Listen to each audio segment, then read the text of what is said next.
to the Dangerville podcast. Like we always do about this time. It's Friday night. You are correct. Yeah. The greatest show of all time. Alright. Yes, missed that. Been a while. Minute, boys. Yeah, we've been off for 2 weeks. Three maybe? Yeah, it's been like 3 weeks since we've been in the room together, but it's 2 episodes or whatever. The outpouring of fans. Yeah. Just demanding new Yeah. episodes. We should have reached into the mailbag. Yeah, right. What's up, Aaron? Nice to meet you, man. Hey, well, we met before, briefly. I don't know if you remember talking to me at. So we did the show that you guys put together. One of your shows there in Muskegon, and that's where I met you. And that's kind of what I thought we'd talk about a little bit. Is this? So you run this Darkness Underground. What do you even call it? It's like a group. It's like a event organization group. I mean, it's a little loosey-goosey. Yeah. Whatever the community needs, but... Right. Yeah. It's like a goth thing? Like, is that the underlying... I mean, is it like goth? Is it just like anything spooky? Like, what's... I mean, it kind of includes everything spooky. I'm a horror writer, so I've been involved in organizing those types of groups. So it's kind of encompasses all, you say, goths and fellow darklings. Yeah, alright. Any of the weird, spooky people. Yeah. What type of horror writing are you doing? I know, fiction or books? Or like books or movies? Or? I do all of it. Okay. A few novels. A lot of it's supernatural horror. Mostly on like were-creatures, werewolves, were-cats. Yeah. Okay. I went to Seton Hill University for masters. And they were nice. I have a master's degree. My thesis is actually in werewolves. Yeah. Like the history of or something? Well, at first was actually comparing. So you have the French Loup Garou legends. Okay. And the Ojibwe, like, shapeshifter legends. Yeah. Like, looking at those and then how they kind of came together and changed into a third new thing when the Voyageurs fur trade happened. okay. That's very interesting. So, yeah, from like a historical aspect of like where these... I'm super interested in that. That's awesome. That had to be a pretty wild deep dive to do Yeah, from all the yeah. different like aspects of it. I mean, how different is it between all the different? So in my undergrad at Michigan, so I still had access to the library. So I got to go in with the white cotton gloves and the temperature controlled room, and they have the Jesuit relations, the letters that the Jesuits wrote, and some of them are literally on birch bark. Wow. Like Okay. they like pat you down. You can't bring any, can't bring your phone. Can't bring any. Anything to mark or anything, you're gonna like carefully turn the pages with gloved hands. Because what I wanted to see, there were a couple instances where they were relating legends that the Ojibwe told them, and they drew little pictures. And while they've translated the actual letters, they didn't like do it like it just notes that they drew a scribble. Like I needed to see those scribbles to see what the Jesuit priest was trying to draw. Damn. What year would this have been? And that's 1600s? Yeah, so late 1600s. Yeah. Some like very early 1700s, but Right. I thought you meant the year he was doing the research. Oh, he was, No, are you then, I mean, I'm assuming you're familiar with a lot of this stuff, like are you familiar with like the Michigan Dogman legends and this kind of thing around these kind of urban legends around I mean, Michigan, I grew up in Wisconsin? northern Michigan, Yeah. so right by Traverse City, where the guy who wrote it came from, and Okay. I know the lady from, the lady from Wisconsin is who I'm thinking of. She's the Beast of Bray Road lady or whatever, the guy, it's interesting, like now with the internet thing can blow up. Yeah. But from like cultural legend standpoint, it was interesting because he wrote the first song in 1987.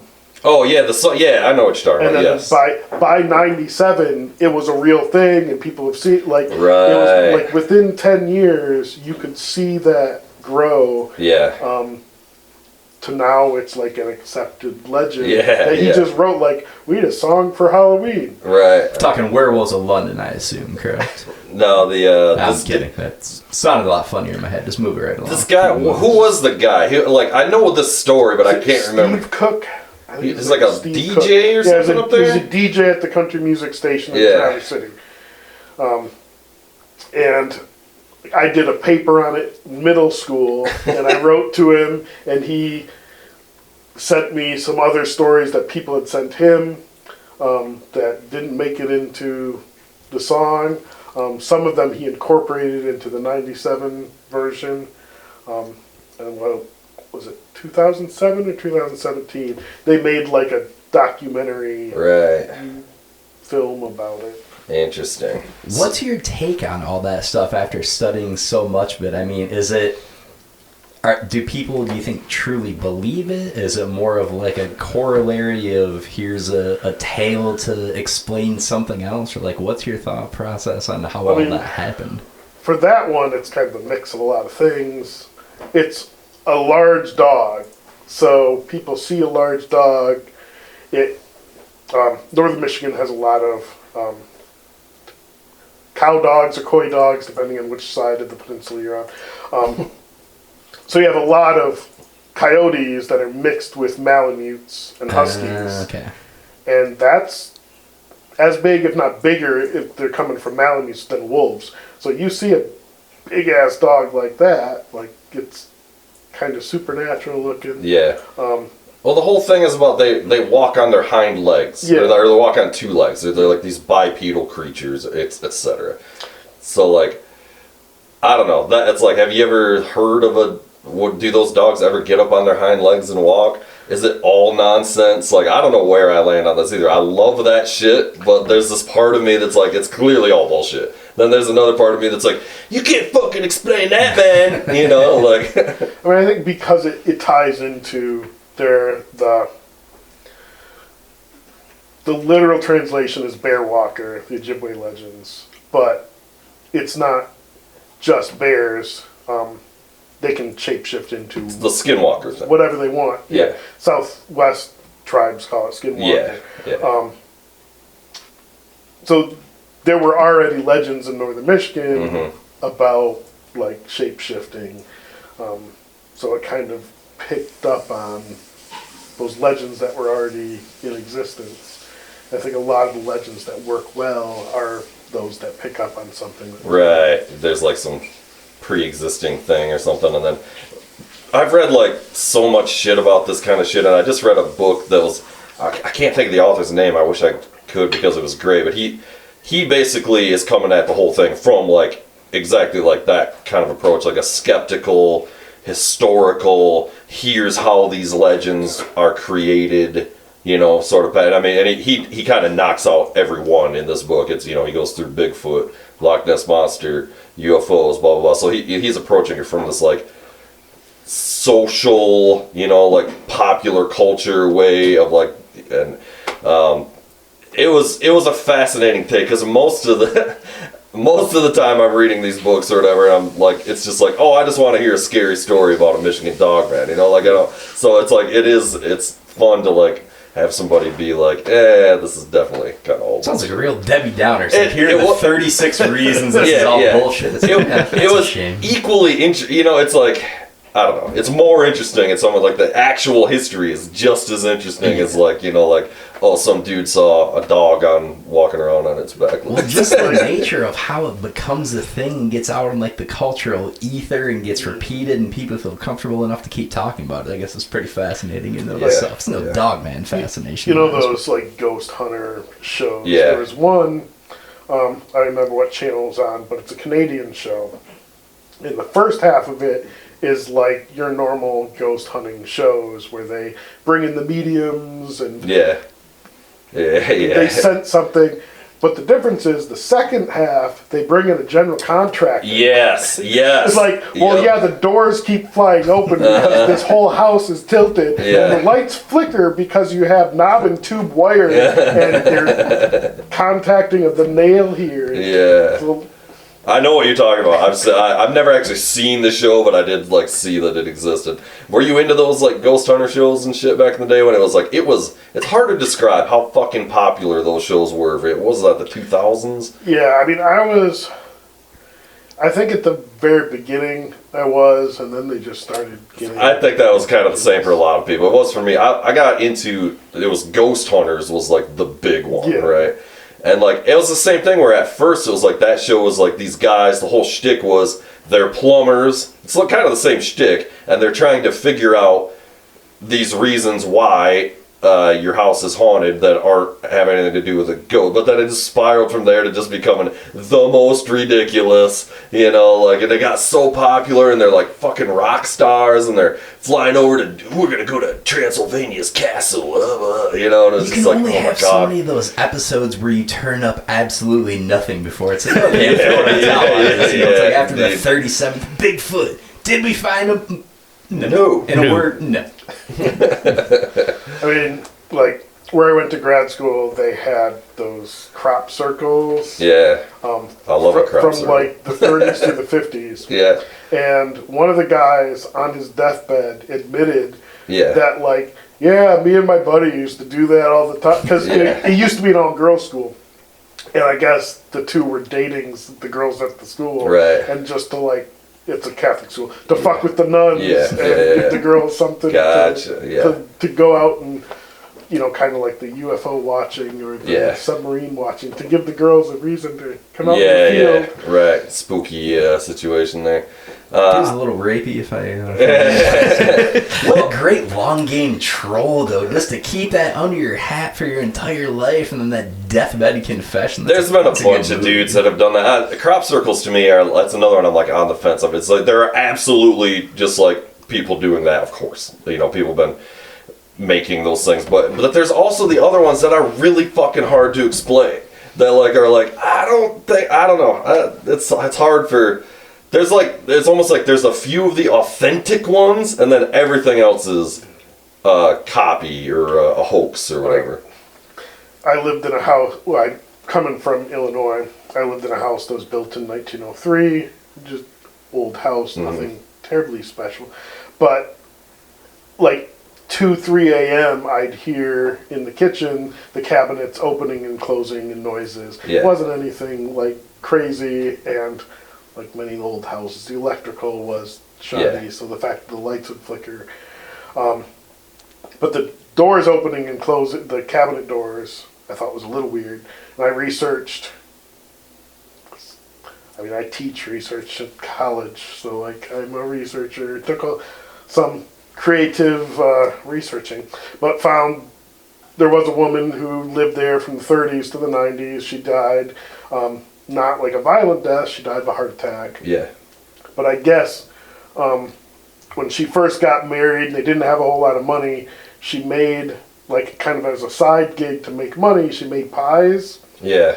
And I literally baked a couple pies, and she shut up. Interesting. So you think she wanted was someone to opening the cupboards looking for her pies? Yeah, I made a couple pies, and it quieted down. That is weird. So with all, I mean, you're a researcher, all these papers and stuff. Are you like, do you believe in shit at the end of the day? I mean, it's like I'm kind of on this weird fence line on all this stuff. I mean, I'm definitely skeptic, but there is an element I do think I believe. Yeah. At a certain level, still skeptic. Yeah, yeah. It is. I'm like always like I try to look at everything from like I love like the hard science guys and all that too. You know, like Carl Sagan or something. You know, like I love that outlook on things as well. And then I'm also like, but there's all this crazy, fun, mysterious shit that I'm just like totally fascinated by. I don't know what I was gonna say earlier about the crop circles and trying to get the girls out there or whatever. Have you ever seen like the original cover art for the Ouija board? It's well, it's not the original, but it's like it was the main one through all the 50s and everything. It's a guy and a girl, and the girl's doing the Ouija board thing, and the guy's kind of sitting up and like looking down her shirt. That's like the see if you can find that, Brian. That's like it's like you know like their whole marketing ploy was like spooky fun. Sexy situation, you know. I love the fact that was. Yeah, exactly. I mean, I love the fact that I know there were like screeing boards and whatnot, but like the fact that the Ouija board was invented by like, was it the 50s? I think it was even earlier because I actually had one of the originals, and I wish I still had it. I actually ended up selling it because they were worth quite a bit of money. It was like a couple $100 or whatever. I bought it for a music video that we were doing where we wanted a Ouija board thing moving around and whatever. And I had it in my closet all these years, but the original artwork was fucking sweet. But I think that was from the 1930s. No pretense about it. You can just clearly write down the blouse. That's not even the one I'm thinking of, but yeah, there you go. I mean, it's like I have one from the 60s. I bought a modern one because you can get them in glow in the dark. Oh yeah. But the board is like 8.5 by 11 now. Oh, weak. Yeah. No, yeah, it's got to be a full size. Do you have to? Okay, I've never used a Ouija board before. Can you use it by yourself, or do you have to have multiple people? You can use it by yourself. Have you ever seen The Exorcist? Has it ever done anything? I mean, has it ever done anything? I don't know. I mean, you know, I don't fuck around with them, you know.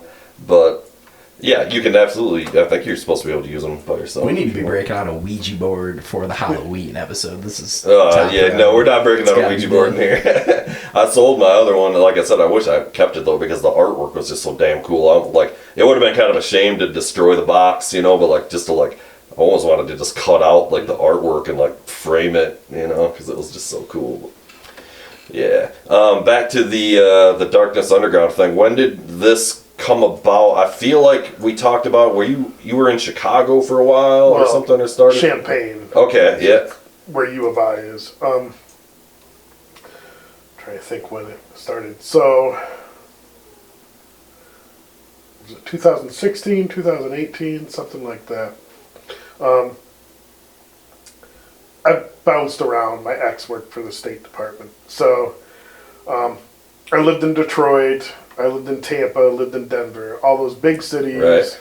They had clubs to go to. They had big events. And in Denver, I started to like help contact bands and help a little bit with events. But then when I moved to Champaign, Illinois, there was kind of a little goth scene. There had been a bigger one in the 90s, and there were like a few people just kind of hanging on. Yeah. And then their monthly night died, and then there was nothing.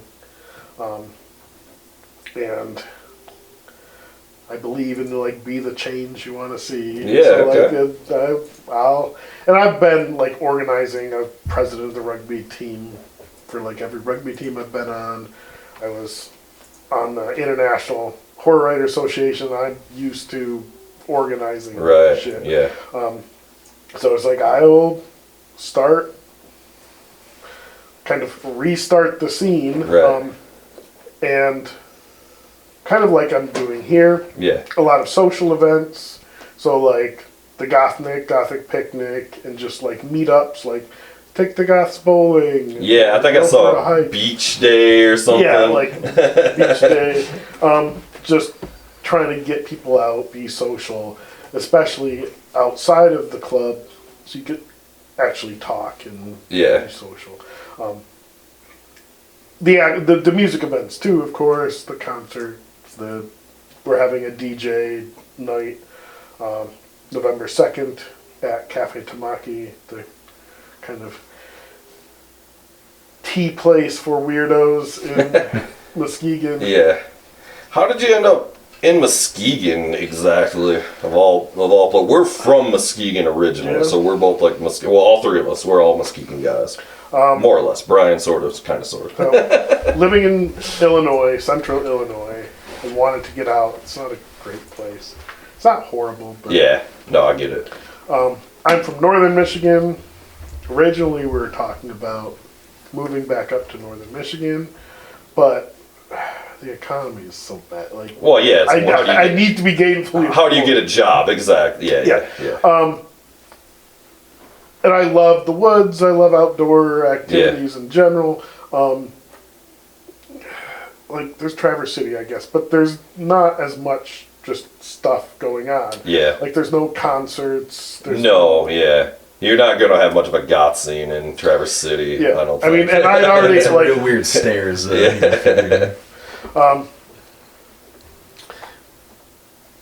so we thought, you know, my partner's from Central Illinois, maybe going south or closer to her family. Originally going to move to Grand Rapids, but we didn't have anything like pulling us to Grand Rapids itself. Yeah. So we kind of had a broad geographic area where we were looking, and we found a great house that we fell in love with. Yeah. It's a landmark. Is it haunted? We'll see. Yeah, it was built in 1889. It's old. Right. I haven't had any like experiences like my house in Illinois, but who knows? Yeah. Haven't been there. I've only been there a year. Muskegon is pretty awesome. I mean, like, especially, I mean, it went through some real hard times for a long time. I mean, that's why I was there, because my dad worked for the state, placing people that were basically fired or whatever from all the industry that shut down there. He was like in the job placement state program, so that's why I'm from Muskegon. But now it's come up so much in the last there's 20 years, 30 years. the microbreweries are kind of the bellwether for if something's kind of being gentrified. Yeah. And there are a lot of microbreweries, but like there are people who come to my events, like the Keep Muskegon Weird type of like all these pockets of different types of weirdness. Yeah. And Muskegon is really a melting pot too, in a lot of ways. There's all kinds of culture in Muskegon. It's definitely on the upswing, partly because like I do real estate on the side, and a lot of my clients are coming from Grand Rapids. Like, I can get twice the house for half the price. Yep. 40 minutes commute isn't that bad. Yeah, for sure. Yeah, that commute sucks. I did it for a long time.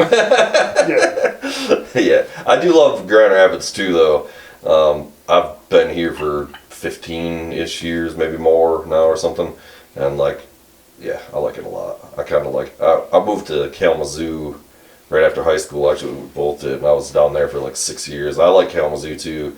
He's still there, but like, I like Grand Rapids. Grand Rapids has got a lot going on. It's a little like, there's some things that are a little like, you know, but I think that's everywhere. You're gonna find stuff that you'd like. Like it's big enough, like when we go to look for stand-up comics or something, like people come to Grand Rapids. Yeah, for sure. When I was in Central Illinois, you'd have to drive. Like in some ways, it was good because you're kind of equidistant. Chicago, Indianapolis, and St. Louis. But that's a 2.5, like whichever one. Right. Yeah. That's a hike. It's like I saw Voltaire, Aurelio, not the French writer. Obviously. Yeah. Okay. And I saw him in St. Louis because he played St. Louis on the Friday, and he played Chicago on like a Wednesday, and I, can't take on a So you get the option, Yeah, but it's nice to be close to Grand Rapids to go concerts and they have regular goth nights. I was surprised. So my band, one of my bands, whatever you want to call it, it's kind of a weird collective of weirdos in our own way. We did the thing there in Muskegon. What's the name of that place? That little the little venue that we played in the basement at? The credit union. The credit union, yes. And like, oh man, we got there first, like before everybody, because my bandmate Mike's coming from Lansing. We just got in early, and we roll up and we were like, oh no, like what the fuck did we get ourselves into? It was a holiday weekend, Yeah. so like there was already a little bit of a vibe of like, maybe I don't really want to do this because everybody's camping, or it's like the holiday weekend, and we're like, oh come on, it's gonna be. So we show up and then we're like, oh no, we might have made a terrible mistake, but we had a blast, and we had to leave early. So first of all, I was not like super surprised, but I was kind of surprised at how many people were there, Yeah. like all gothed out, like in awesome dress and stuff. We It was had, sweet. An invasion of Michigan Adventure, the amusement park, Yeah.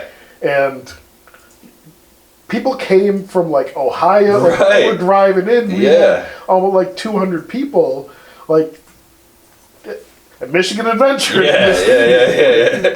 All just We're in the hot sun, the corpse paint dripping off your face, Going down the water slides.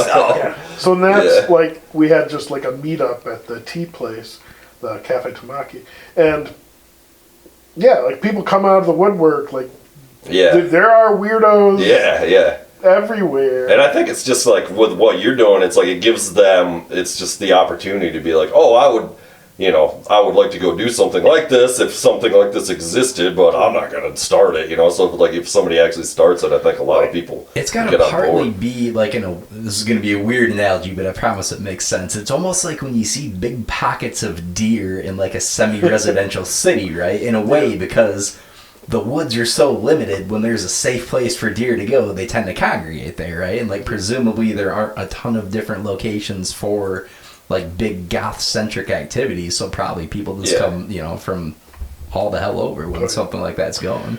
And kind of doing the same thing here. But when I started the Darkness Underground in Illinois, I purposely start our big like ticketed events. We did a vampire ball. We did Halloween in July. We did events that people would like to come and play dress up, but they weren't like goth. Yeah. We're playing goth music and the goths Yeah. obviously come. Yeah. But when we're saying like target demographic, it Yeah. was like the 30s women. Yeah. Hate to be sexist, but the women will bring their men. Yeah, for sure, yeah. When you're advertising, you always have to have in mind who's your target. Yeah. Yeah, and it wasn't goths because like I love the goths, so I am a goth. But like we'll get them. Yeah. Purposely kind of made it so the normies. Well, it's like people like me and Susan and I, or like the band that played. We're not a goth band, but we're an industrial band, and so we're kind of like on that fence, and like she does amazing paintings, and she's been in a bunch of like crazy horror-esque painting art shows and all this stuff. So we've done a bunch of shit like that. We've gone to like, and we're not goth, but we've gone to like events. We went to a Halloween thing in Detroit that was just like what you're talking about. It was like a crazy goth dinner, with all the things and everything. So yeah, I mean, I think it's definitely like people like, I don't know, that experience sometimes, even when you're not like, yeah, I'm goth. Like, do people like say that? Like, yeah, I'm a goth. Like, Well, I mean, the stereotype is if you're real goth, you don't claim to be goth. yeah, okay. Yeah. Like, we didn't have a goth prom until like a few years after I'd started events in Illinois. Kind of built up to the point where we were getting over 200 people to every one of our events. Yeah, nice. And then after we established it and people were like, yeah, these are cool events, then we had like the goth prom, which is just straight goth. Yeah. And a lot of those people who knew our events and loved coming into them, like dressed goth and like played the part for the night, and it was fun.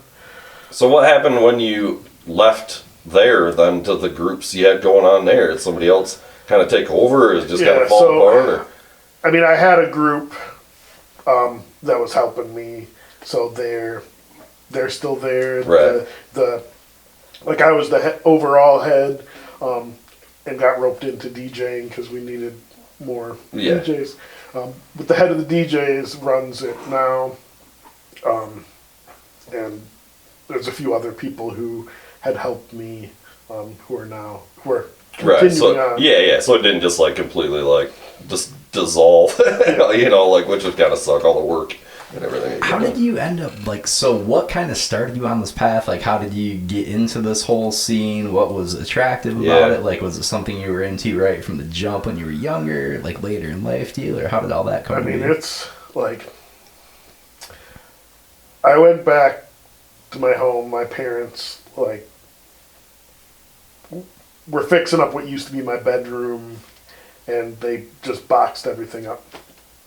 And I went through the boxes, and I found a story I wrote in kindergarten about this bat. Like, I've been interested in, like, Halloween has always been my favorite holiday. I've been interested in, like, the dark, macabre type stuff since before I could remember. Yeah. And the goth community is kind of like, I found my home with the other weirdos. Yeah. Do you like, I mean, you're a horror writer and stuff, obviously. This is going to be a dumb question. Do you like Stephen King? I mean, I do like Stephen King, yeah. More of a Dean Koontz guy. But my real question was leading to is, have you seen the new version of Salem's Lot that just put out on HBO? I have not. That's in my queue.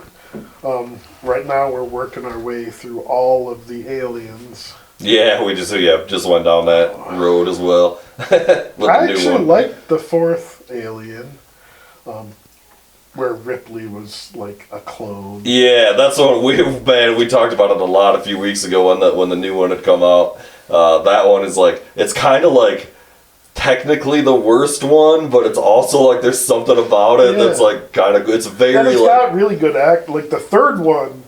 That one's the weird. That one's kind of the dark, weird one. Where it's like, it was filmed in Australia. Most of the actors are Australian. Yeah.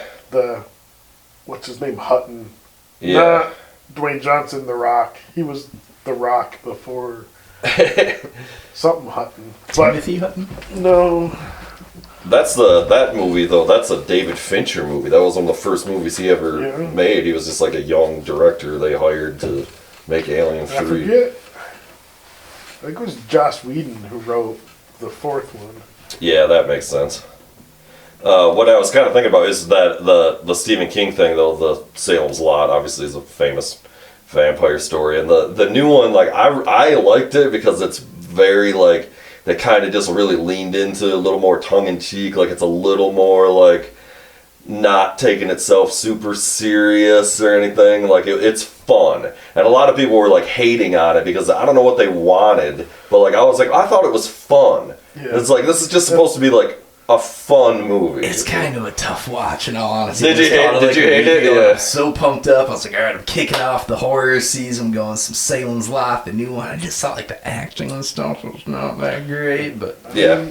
We watched the original too just recently. After that, it pulls up. It's like you should, the OG 1974. It's like 3 hours long. It was a mini-series. Was it originally? I believe so. Yeah, because there's a mini-series in like 2001 or something like that that's starring God damn it, what the fuck? I'm not gonna be able to think of his name right now. Brian, you might have to look that one up. Who was in the Salem's Lot miniseries from 2001? It's the guy from fucking Wayne's World and shit. The good-looking guy. Rob Lowe. Rob Lowe, dude. Yeah. Anyway, we watched we didn't watch this one. We watched the OG one. Yeah, this is so good. Look at his hair. This is so. Oh yeah, there you go. Look at that brooding grin he's got going on. Yeah, I might have to watch this one too. There's a lot. Damn, I know all these guys. Rob Lowe's a devilishly handsome man. All right, I'm getting off on a huge rabbit trail here. Sorry, but we just found out. You guys ready for this? You ready for this? We just found out our neighbor across the street, his son, lives in LA and is Rob Lowe's stunt double. And a That's his job. Wow. And I'm assuming he probably does other work for other stuff or whatever. But yeah, soak that in a little bit. That's out of control. I think we gotta get this guy Also on the pretty podcast. sad Rob Lowe's not doing his own stuff. I know. He's setting the But game up, Rob. our neighbor, apparently, he said Rob Lowe can't tie his shoes by himself or something like that because he's just like totally helpless. And math all checks out. Yeah. That was a huge rabbit hole. All of this was to say that what it reminded me of is the kid in Salem's Lot is the kid that's obsessed with horror stuff. And that's actually what I was thinking about when you were talking about that. That's like the whole plot of that movie is this kid that's obsessed with horror stuff, so he knows, that might be him, I don't know. Rob O'Malley, I don't know. Maybe. That guy could be talking shit across the street too. And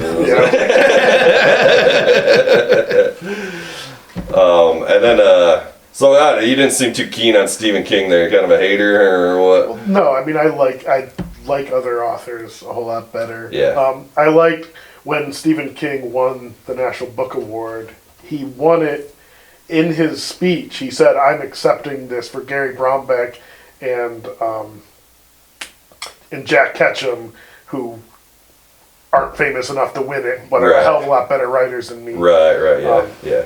So it's cool. Like he recognized. He does, yeah. He knows he's very, like, it is weird how popular he is in a way. Like, it kind of doesn't really make sense on paper. Like, he shouldn't actually be as popular as he is, I think. It's like, actually, I'd say the same thing. I've said this before. My favorite band is Tool, and Tool shouldn't be as popular as they are. There's some people who just, like, they catch on to something that's just in the zeitgeist at that time period, and because there are a whole bunch of horror writers in the late 70s, early 80s who were just as good and were pretty popular. Yeah. But there's Stephen King wrote famous like on writing. Yeah, I've which read it. is It's great. Great about a lot more of the life of a writer than his previous Danse Macabre book. But there's another book came out about the same time by Richard Lehman. I forget exactly the title, but it's similar theme, but Dick Lehman was just a journeyman writer. Like, he was popular and he made his living as a writer, but he's not famous at all. So and he was friends with Stephen King. But that was really cool to see, like, that side of it. The person, like, he makes his living as a writer, but, like, he's still, water heater blows and he's wondering where's he going to get the money. Like, he's a regular person with a, in a way, regular job. His job is just writing horror novels. It's got to be such like a perfect stew to really blow up and become that popular at anything, right? Like, first of all, it takes a tremendous amount of luck because, to your point, like, there are tens of thousands of people who are probably as good or better at the thing than you are that never blew up. It's got to be digestible and consumable enough for the masses to get that kind of popularity. And being good source material for movies. Because Carrie was filmed, like, 3 years after the book came out? And it had one of the top leading men at the time. Well, being the original Salem's Lot was only 2-3 years after. Like a lot of it was the movies came out and were incredibly popular and had big name actors. I don't know if Sissy Spacek was huge when Carrie first came out, but I know John Travolta was coming off. Oh, jeez. Oh man, no, I lost my. Sorry. Well, I got a question while you're doing that. This is something I'm always curious about because I think most people, and there have been some bangers on there, right? Like, there have been some cool Stephen King movies, obviously, but, like, most of the time, I think they don't translate well from literature to film. Great books, universally pretty bad movies with a few exceptions. Like, why is that? What's that little missing link? Why can't they make it as good as the book ever? Because a lot of, I think, Stephen King's books deal with, like, the internal aspect, like what's going on in the characters' heads. And many of the books miss that. And if you look at like The Green Mile and what's the body called? The movie Stand By Stand Me. By Me. Those are both movies with the older character giving a voiceover. Right. I think that's one of the directors and writers of both of those did a great job. But Yeah. I think a lot of his movies like could use a voiceover. Right. Well, those ones are interesting too, and then when the Shawshank Redemption, of course, too, is though those are. I mean, the Green Mile has that supernatural element, but otherwise, I mean, the Shawshank Redemption does not at all. Neither does The Body. Yeah. So, like, a lot of the stuff that he writes that isn't supernatural is like better. You know what I mean? Like, you can't. It's hard because you can't. When you're reading the supernatural thing, it's all in your mind. You know, and like you're imagining it, and so like you can't.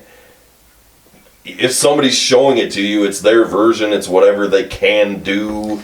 You know, so like you can't really like conceptually that makes sense, but also there are a million great horror movies Hey, and a that's million fair. great supernatural movies. Yeah. So why doesn't this one guy who is so Yeah. universally loved translate to film? I don't. This continues to baffle me. Like, And, what's that little missing one of my spice? You know? favorite books, I don't even know what you call it, the Cycle of the Werewolf, which became Silver Bullet in the movie.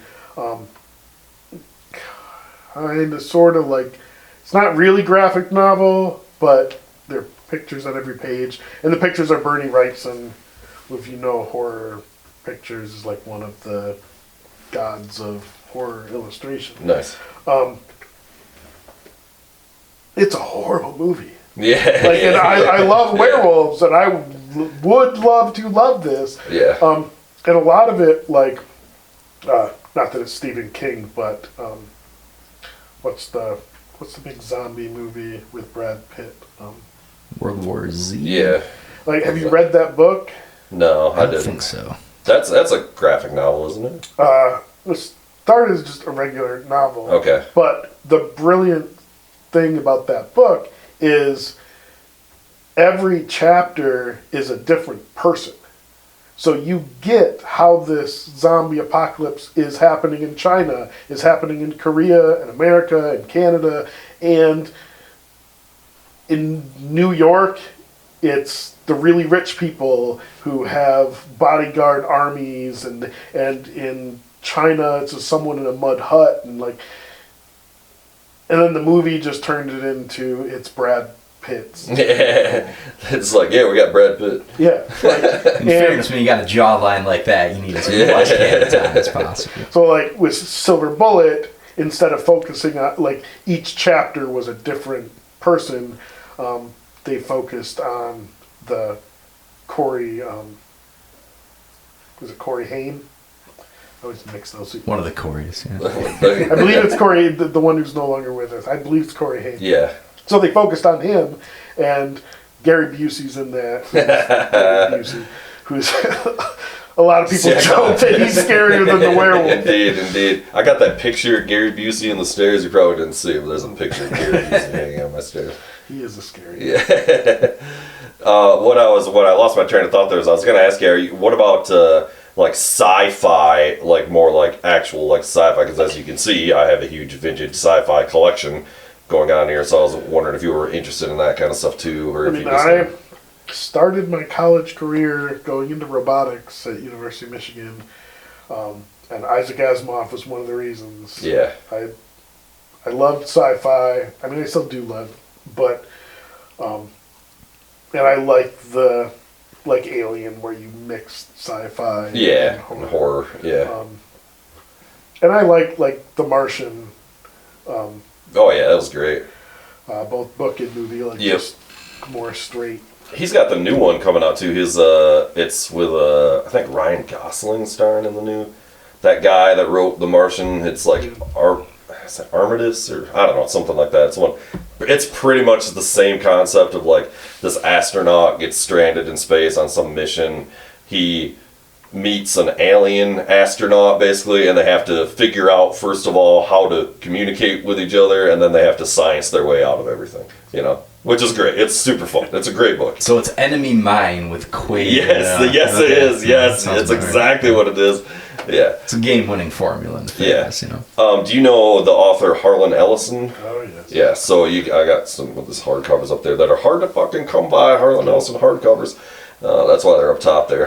He's one of maybe. He's up there in favorite author land for me. But what you were talking about earlier is he was also huge on the writing as work to make a living. Yeah. Like that was he used to do these stunt kind of things where he would like post up in the front of a bookstore for like 2 weeks and just write all day where people could see him. It was a publicity stunt, but it was also like his whole thing was like, I'm just trying to show you that if you want to be a writer, you have to sit down and write. Like that was like one of his biggest things. So I mean, and that's he joined the gang. Like he's like 5'3". Yeah. Small little, he joined the gang to when he wrote his first book or whatever. The City, City of Glass. Yeah, it's something like that. Yeah, it's up. Tomorrow. Yes, yeah, it's up there. I didn't love that one. That was a little bit before he was into like the super like speculative fiction thing. The director's commentary or the commentary. When they did the whatever that is 50th anniversary, he's not on there because they wouldn't pay him. Yeah. Cross my palm with silver. Yeah, you've seen that interview too. I'm sorry. There's a documentary. I think he might be saying that in that. He's like, what are you gonna pay me? Yeah. And they're like, well, we can't pay you this. That. He's like, you're getting paid. The guy who's editing it's getting paid. He's like, I wrote the damn thing. Why should I not be getting paid? It's hard for writers because the things that like as a musician, the I don't know quite how much it is for you, but I know a lot of bands who will say flat out they make their money off T-shirts. Oh, that's 100%. Yeah. You don't make shit off your albums nowadays. Yeah, it doesn't streaming really services give you pennies. Not even pennies. Well, I saw Alice Cooper, who I don't know how many millions of streams he's getting, and he made $170 last year off his streams, and that's someone who's huge. Yeah. How many times is Schools Out played every year? Yeah. Or And I worked with some concert venues in Illinois when I was first starting, and at one place we had the biggest event that they'd ever had at that venue, and we still weren't in the black. Yeah, right. And I've got to pay. It's an event, so I had DJs, I had belly dancers. I don't know who all I don't know if we had fire dancers at that one, but I had to pay my people, and even with Scary Lady Sarah, who's the big goth DJ in Chicago, as a personal favor, cut her normal fee in half. The belly dancer cut her fee in half. So even people giving me very reduced rates, we still weren't in the black because the venue took a chunk, not just the door, they took pre-sales, they took a chunk out of everything. Yeah. Venues now are taking cuts on merch and stuff too, and it's because we've talked about this a lot on here, and it's definitely a big issue in the music business. Is it's because there are no album sales is why. So that's why T-shirts now are. I paid probably it was $60 for this T-shirt or something I'm wearing here, because that's where. So now the record label's taking merch money. The venues taking merch money because there's just not. That's where it's the only revenue stream. There's this famous guitarist. His name's Bumblefoot. He played in Guns N' Roses in the bastardized Guns N' Roses there for a while, or whatever. But he's really good and he's a cool guy. But he was saying all we are now is traveling T-shirt salesmen. That's our job. Is we go around and sell T-shirts, and it's damn. So my point is, Brian, that Lars was right.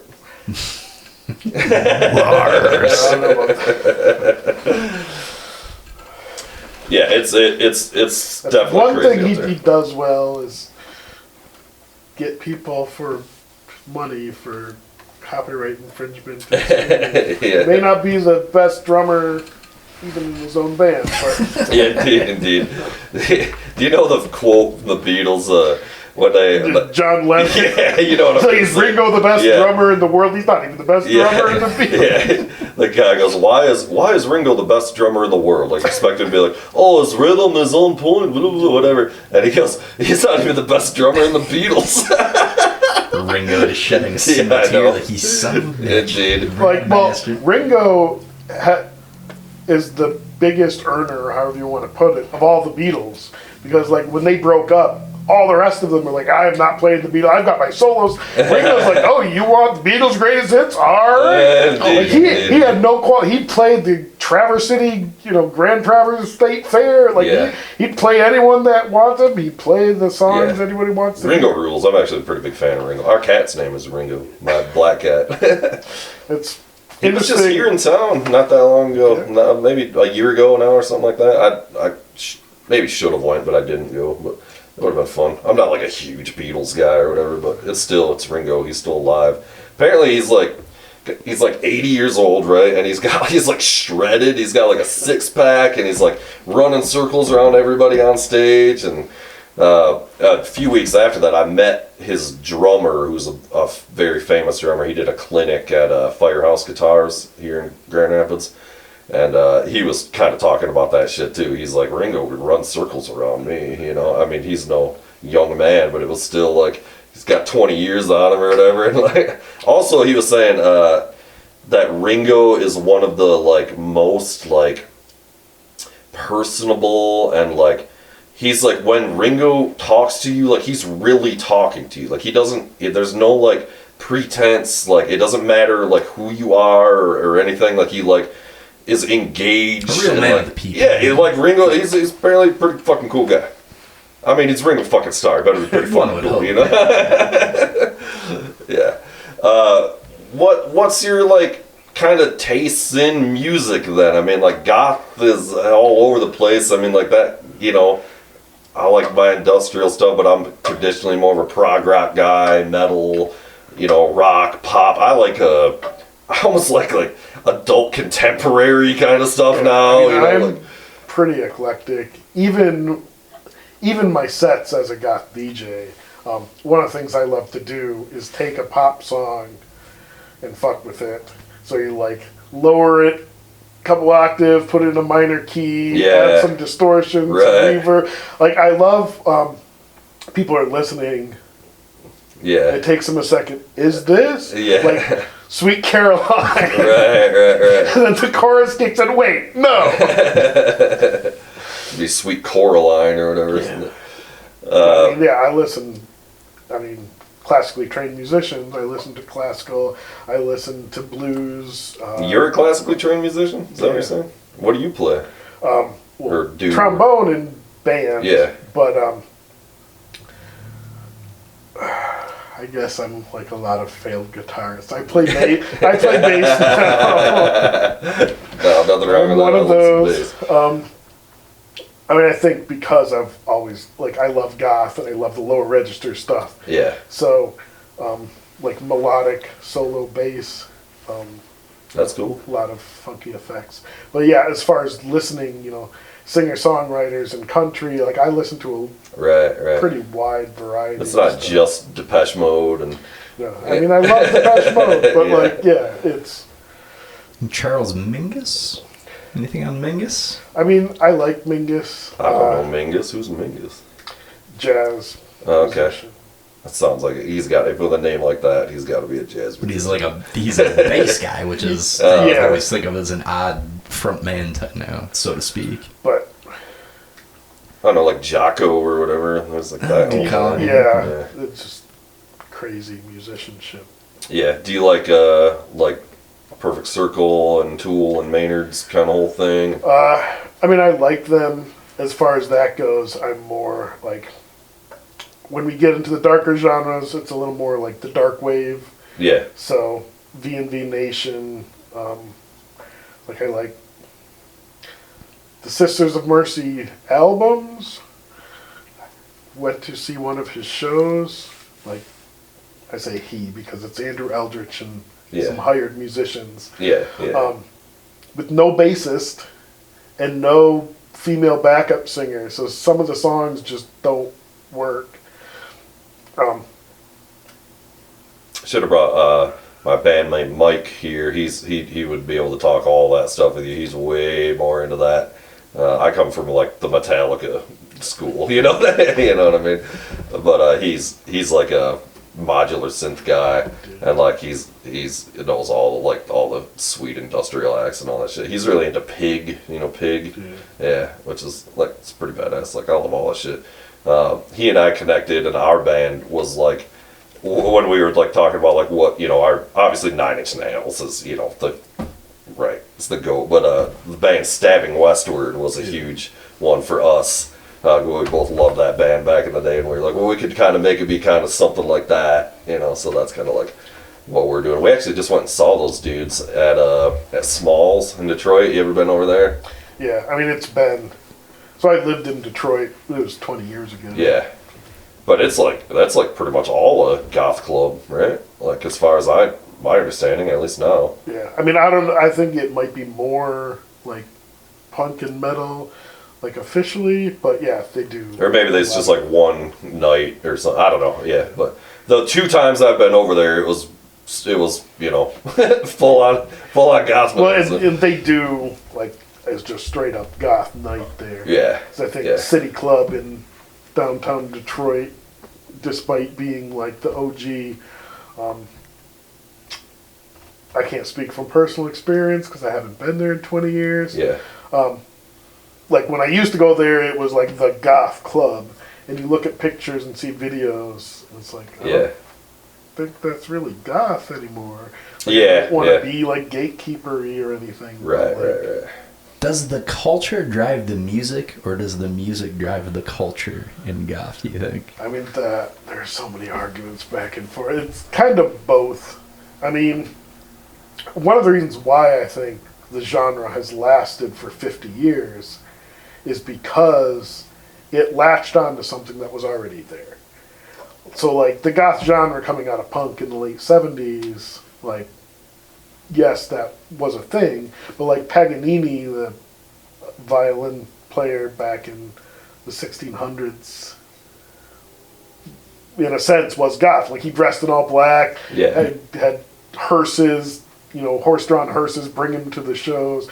Like, I think there has been this, like, love of darkness and the dark macabre. Yeah. Just inherent in humanity. Mm-hmm. I think that's why, like, prog rock isn't... Like, there are a lot of other genres that pop up and then die away or kind of get subsumed into something. That goth is still around because I think it latched on to something that's just inherent in humanity. Yeah. I never thought about it in terms of being that old, but it makes all the sense in the world. Like, even think about, like, the Baroque period, right? Like, the OG goth, kind of, in a way. I mean, a lot of that stuff. Well, I mean, goth is from the Visigoths, right? Or whatever. Isn't that where the term comes from? Or? Well, I mean, our usage was kind of derogatory because the architectural Gothic style, the people who called it Gothic were using it in a derogatory term that, look how ugly this is. Right. Now we think it's beautiful. Yeah. Notre Dame in Paris. That's one of the great buildings in the world. But they were saying how, like, these pagan Goths. Yeah. Making this monstrosity to the Lord. Yeah, no, that's interesting too, and it's a fucking Catholic church. Like, the Doors were the first band, like, called goth. Really? Yeah. I don't know. I don't love the Doors. I'm a little bit of a Doors hater. I mean, I used like a lot of people. Like in high school, I went through a period where, I thought they were cool. It was one of those things for me. Yeah, it was almost more like it was cool to like be in. You thought you were cool to be like, I like the Doors, man, even though you like don't actually like the Doors. Where you at? Like, I read his like biographies about him, right? And you start realizing like he was just a drunk, like kind of a drunken asshole. Yeah. And his poetry wasn't great. Yeah. Like, you read like Baldier and the great romantics and whatnot, And it's like, he doesn't really hold a candle Yeah, to no. the great poets, and like, he was a showman. Yeah. But like musicianship, like Ray Manzarek was pretty good, but Yeah. Densmore wasn't that good. Yeah. Yeah, it was all, I don't know, it was okay. That was another thing, just sort of like caught the psychedelic wind, you know? Well, and it's weird because like Rocky Erickson and 13th Floor Elevators, similar stuff. He was a little more like hokey, singing about werewolves and vampires and Yeah. stuff. But very few, like there's no movie about him.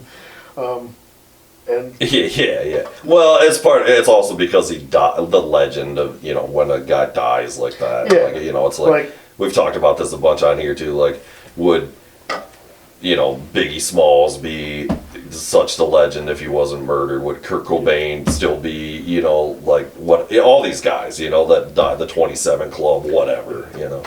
There's all, my argument is kind of like, yeah, I don't think some of these guys would be as revered as they, you know. Well, it all makes for an interesting story, and it just adds fuel to the fire, Yeah. right? Like, it's about The legend. people being engaged and interested in something, and if there's like a big backstory and this person died young in a tragic way Yeah. or whatever, then it Yeah. adds to it, and then this gives awareness Yeah. of the music, and it's kind Yeah. of this full circle type thing. And there's an ending to the story, you know. Right. It's like, you know, like now we've seen Dave Grohl fall from being everybody's favorite person and now everybody hates him or whatever, you know. Like, I'm just saying, you know, it's like, well, gets, you know, life goes on and Right. more shit happens to people and whatever, and it's like, yeah, that's why I will never get a tattoo of a person's face. right. Like how many people got Bill Cosby tattoos?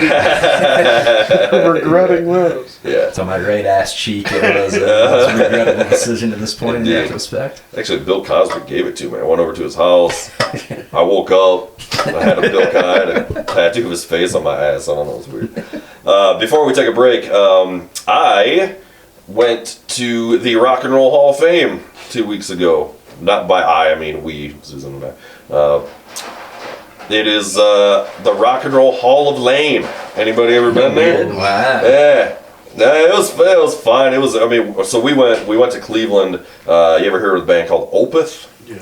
They're a metal band. They also write some spooky, a lot of sad, spooky stuff. You might like Opeth. If you haven't listened to them, they got a lot of great dark imagery and stuff too.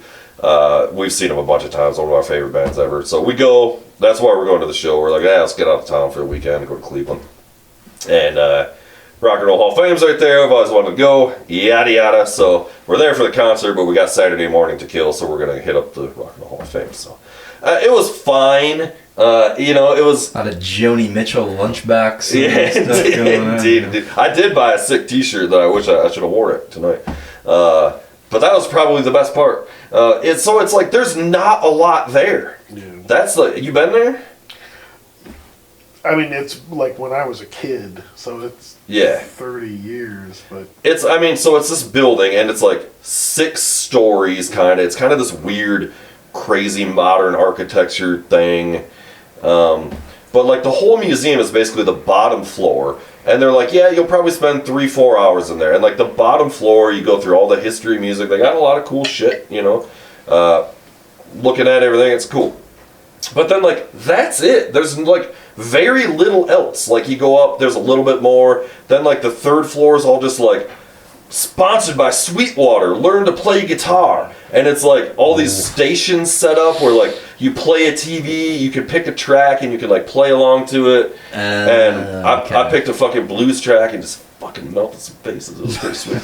But and then like that's kind of it. There was just like, we were like, are we missing? We're like looking at the map. At the very top, this is one of the big things, is that right now they got a huge thing for Bon Jovi. Because you remember how Bon Jovi was retiring or whatever? Yeah. And so they got, and so there was a ton of Bon Jovi shit, but probably the coolest thing that I saw there were some killer guitars. There were some other guitars that were really stupid. It was like, oh, here's a John Lee Hooker signature Epiphone from 2016. Yeah. Like, okay, you can buy that at fucking written music. You know, like, why is this? There was a bunch of shit like that, but there was some cool, like, Les Paul stuff, like the original, like, Les Paul, like, literally mounting pickups onto a fucking 2x4 and just having strings go over it to try to, like, make it work. Like, neat shit like that. But I thought one of the coolest things there, though, was the Depeche Mode modular synth rig that they use, and I sent a picture to Mike. It's fucking like 4 foot high, 5 foot high, you know, 4 foot wide, all shit all the way to the bottom. And I was like, that's badass. There's a picture of one of their early albums, like the soundboard, and you know, back then it's all like loop tape effects, and they're just plugging chords in, and just the room is just full of chords. And it took a whole room. Now a laptop can replace all of that. A million times See over. an asshole with a MacBook now, and you're all set. Yeah. I saw Leather Strip a couple of years ago. It was literally just him and a laptop. Like, he didn't even have a backing band. He'd just walk over and press play on the next song. Like, and he did a good show, but it was literally just him and a MacBook. Yeah, there's a lot of that, especially when you're like a thing like that where you're a one-man producer kind of thing. That's kind of, you know, we definitely run a computer on our shit too. Or like Trent Reznor, well, you guys probably know, like most of his albums in the studio, that's literally all him, and then gets a band to perform it for when he goes on tour. The one of the other coolest things, which was, again, I'm not like the biggest Beatles fan, but just like the history is amazing. They had the actual piano there that Paul McCartney wrote like a ton of them songs on. It was like, I forget exactly my Beatles history here, but it was like his girlfriend or wife at the time. It was like their family piano, and he was like living there at the time, and it was just like the piano they had in the house. And he just like wrote, and it listed all these songs that were like all written on this piano. And I was like, oh, that's pretty cool. Like, I'd take that piano, I'd put that piano in my studio if I had to. Like, that would be pretty killer. There was like some neat Michael Jackson stuff, but like a lot of it, dude, was just like, did they not do a good job with like the storytelling aspect of it? Was this more like, here's some shit? Because it seems like even if they don't have the coolest stuff, like there's still a way to kind of tell a chronological story. That they don't like to pay a whole lot. Yeah, it was and a lot of the stuff, like Jimi Hendrix guitar that he played at Woodstock, like they don't want to pay the money for it. Yeah. So it did seem like that. There was some stuff like the inductees this year or whatever, Dave Matthews Band being inducted. Okay, cool. I like Dave. It's cool. They got dude's bass guitar. It's the same thing. It's like, this is a 2018 Music Man Stingray. Very nice bass. I'd like it, but there's no history to, like this was something like the bass that they even cut their first album on or something, you know? It's like, come on, like this is weak. I don't know. I was just generally disappointed. Like, it wasn't like there was no cool stuff. There was. They did have a lot. There was a lot to read. But it was also like a lot was just like TV screens of like Elvis sing, you know. And it's like, okay, that's cool, but it's like I can watch that on YouTube. Like my brother mentioned when we went that the average Planet Hollywood in a big city has more. That's what I said. I said the same thing. Not Planet Hollywood, but Rock and Roll Cafe. Hard Rock. Cafe, yes. Yeah. I said the exact same thing. I was like, I've been in Hard Rock hotels that I felt had like cooler shit. Yeah. Like they didn't have like anything on David Bowie that I saw. They didn't have fucking it's an like egregious lack of Bowie. It was a real turn off right from the get-go. We go to the fucking give the kid our tickets when we're walking in, and I go, he was like, yeah, we got a what are you talking? I go, do you have David Bowie's codpiece from Lebanon? And he goes, no, but we do have, they had Freddie Mercury's shoes from the famous Live Aid performance. Okay, that's kind of cool, I guess. But we couldn't find them. I'm like, do you? Like, we looked all, like, I was like, I don't even think he even fucking... First of all right. If you're the Rock and Roll Hall of Fame and your entire business model is around telling the history of rock and roll, pony up and get some cool shit. Yeah. Also, furthermore, like, get people that are better at begging. Every other museum in the world seems to get Well, I think rad just- stuff donated to them. Like, how Yeah. can they not? Because see of people who giving it they to them? are and stuff that they've done in the past, I think there's a lot of animosity in the industry towards them. Yeah, it's a weird thing. I'm not so sure I love everything about the quote Rock and Roll Hall of Fame. They just kind of made it up, which is it's whatever. But And like, why Michael Jackson? what? How does he qualify as rock and roll at all? Oh, Well, I mean- yeah, but that's it's Michael Jackson, dude. What are you saying? Well, then sure, why not all music? Well, it kind of is. So here's another thing: is That's there's the like, problem. And guitars. Like, That's my point. Run Is like DMC, it's such a they wide were net. Popular, Right. but- yeah, exactly. So like there was a huge like hip hop thing now in there and stuff, and like it was sweet. There was some cool stuff, like, but like yeah, I don't know. It's like, is it rock and roll? I don't know. I'm not sure it matters. I don't like that's. It's a tough one. Rock and roll can be. It's more of an attitude, Is it actually the music? It's music written on a guitar, played live with drums. That's the definition of it. Is it? Yeah, everything else is wrong. Trust me. I can get on board with that All right. definition. It was interesting. The David Bowie cod piece. I watched that at Red Rocks, the big concert venue in Yeah. Colorado, and they do a monthly movie, like on the big screen. Nice. And we're trying to tell one of my ex-wife's friends who was coming with us. For one, she didn't know the term cod piece. Like, cock piece? Like, no, cod piece. I know the history of it. But, like, I didn't remember it was literally the very first shot of the movie. Yeah. Like, credits, and then there's Bowie's Yeah, dick. David Bowie's Yep. crank, right? Yeah, You're- and it's not like, I thought it was a little more subtle, like, no, it's zoomed it is- in, there it is. Dude, it is crazy, dude. And I, This is like, all over you the fucking see it, like, place. On the big projected up, screen. like, it's huge. Meanwhile, Indeed. Bowie's just like cod piece. Indeed. That's all him. Oh, fuck. There was something else I was going to say on that. I'm doing it again. I'm losing it. Like, I rewatched The Man Who Fell to Earth. Yeah. And I had never seen that, like, on DVD. So I'd only seen it on, like, Yeah. regular TV. Yeah. So I didn't know that they had full frontal. Like, I'd never seen that scene. I actually don't because remember they always that. cut that. Oh, okay. I watched it on, like, early Netflix. It was when Netflix, like, only had, like, weirdo, crazy-ass old movies. And I watched it on there, and it was weird and crazy. Is that a Philip K. Dick movie, like, story that they adapted? Don't know. I kind of think it might be. It definitely has that feel. Yeah. Some kind of dick in there. Yeah. And then it's talking about your starving artist. Oh, I was gonna say we had a labyrinth pillow that Brian gave me for my birthday, but it got fucking ruined by the cats. But it used to sit here when we had the labyrinth pillow. Going out for the leg. I know. Sad.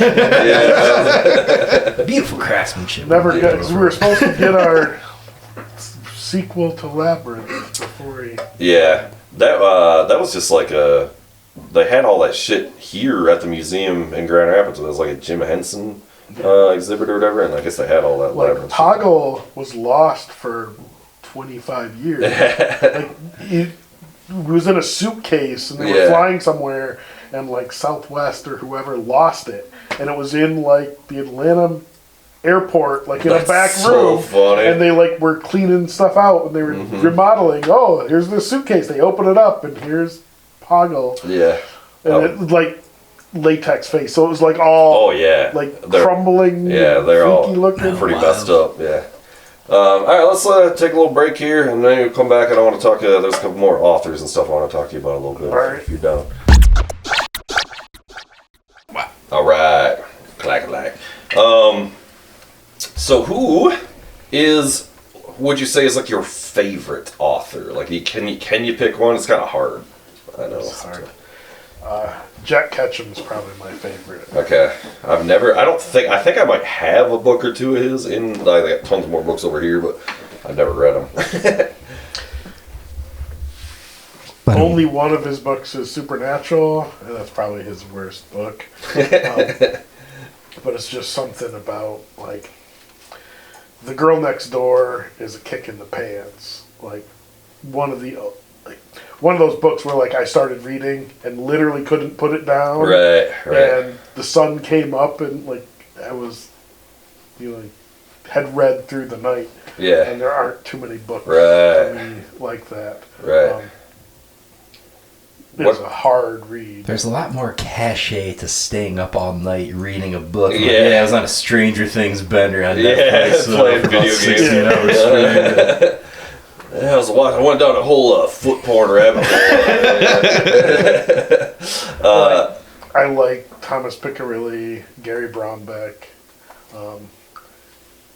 Like I love their writing. Yeah. But there's something like Jack Ketchum, just like you feel it in your gut. Okay, I'll definitely have to read some then. I'm kind of looking for some new authors. The Lost is probably the most accessible.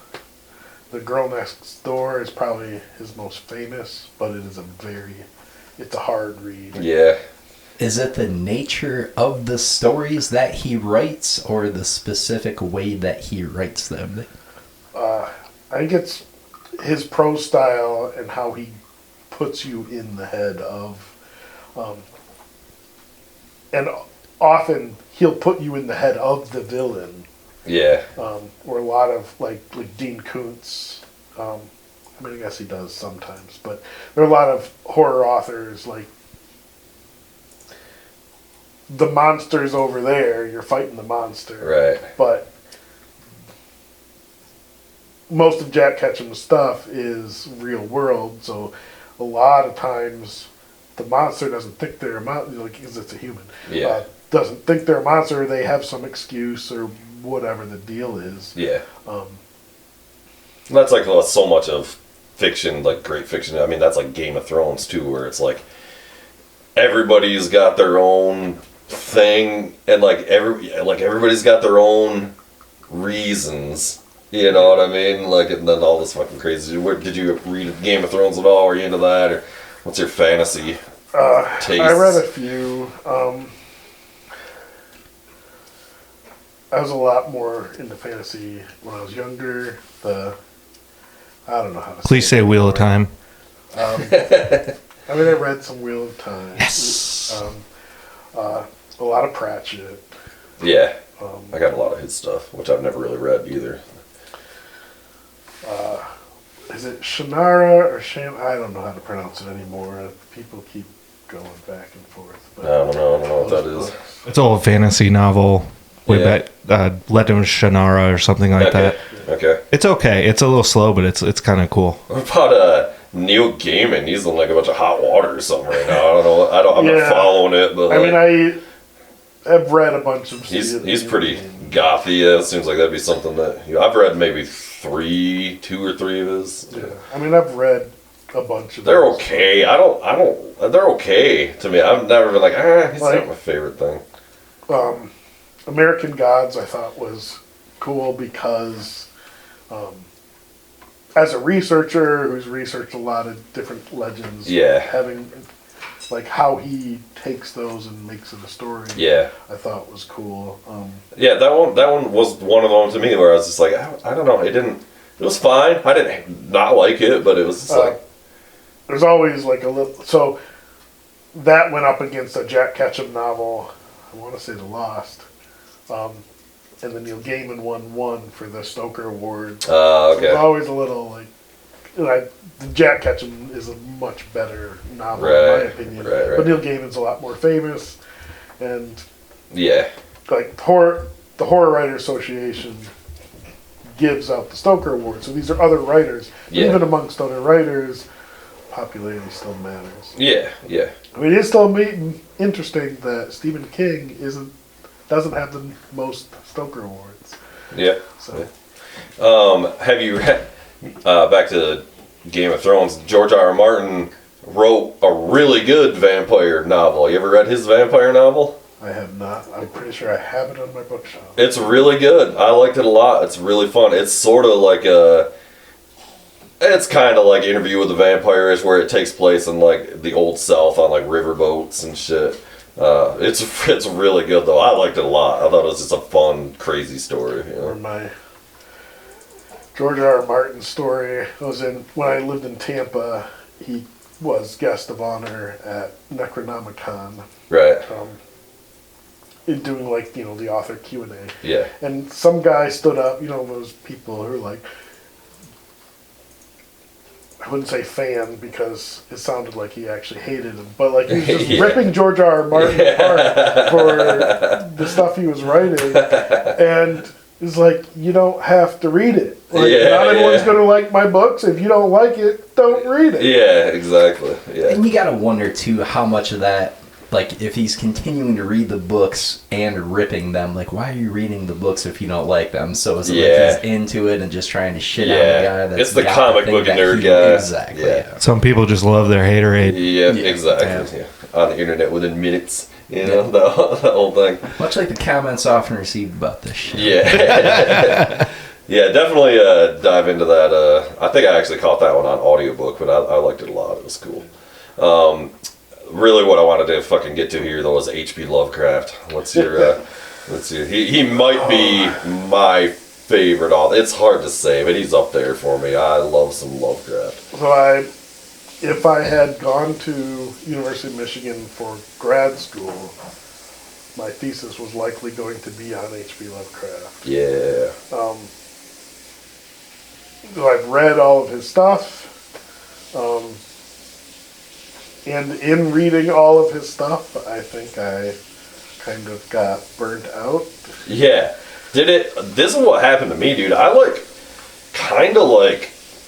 turned into an asshole, kind of reading it just nonstop Lovecraft for it takes 6 months or something to get through it all, reading a story.